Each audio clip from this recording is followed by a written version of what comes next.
natin para kumain na tayo. Ayan. Sarap nito. Napadami na naman ang kain natin ito.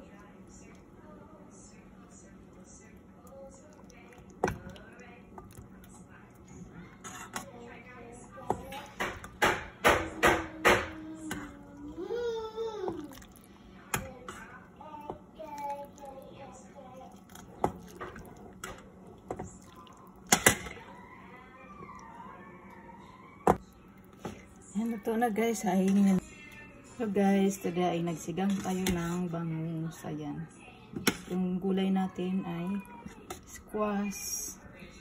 Ayan, squash saka spinach. Ayan, para maiba naman.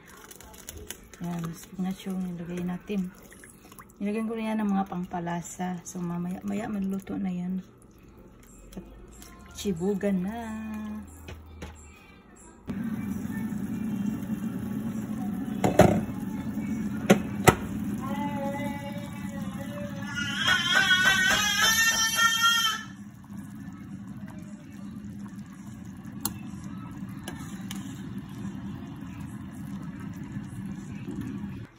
Ayan guys, kain na.